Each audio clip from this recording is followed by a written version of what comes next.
ఏపీలో రాజకీయంగా అనూహ్య పరిణామాలు చోటు చేసుకుంటున్నాయి. వైసీపీ ముఖ్య నేతలపైన కేసుల ఉచ్చు బిగుస్తోంది. ఇప్పటికే లిక్కర్ స్కామ్లో వైసీపీ ముఖ్యులు అరెస్ట్ అయ్యారు. తాజాగా బెంగళూరు విమానాశ్రయంలో అదుపులోకి తీసుకున్న చెవిరెడ్డి భాస్కర్ రెడ్డిని పోలీసులు అరెస్ట్ చేసి విజయవాడ తీసుకొస్తున్నారు. అదేవిధంగా మాజీ మంత్రి కొడాలి నానిని కోల్కతాలో అదుపులోకి తీసుకున్నట్టు తెలుస్తోంది.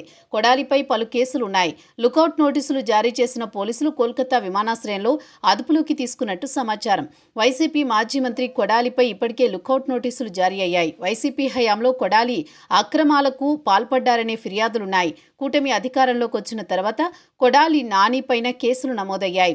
కొడాలి నాని న్యాయస్థానాలను ఆశ్రయించారు. తర్వాత అనారోగ్య సమస్యలతో కొడాలి ఆసుపత్రిలో చేరారు. ముంబైలోని ఆసుపత్రిలో నానికి బైపాస్ సర్జరీ చేశారు. క్రమేణా కోలుకుంటోన్న కొడాలి నాని కొద్ది రోజులుగా తిరిగి వ్యక్తిగత కార్యక్రమాలకు హాజరవుతున్నారు.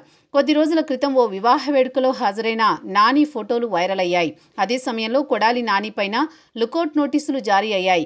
కాగా తాజాగా కలకత్తా నుంచి కొలంబో వెళుతోన్న కొడాలి నానిని పోలీసులు ఆపారు. లుకౌట్ నోటీసుల కింద కొడాలి నానిని అడ్డుకున్న పోలీసులు ఏపీలో పోలీసు అధికారులకు సమాచారం ఇచ్చారు. దీంతో ఇప్పుడు పోలీసులు ఏం చేయబోతున్నారనేది ఆసక్తికరంగా మారుతోంది.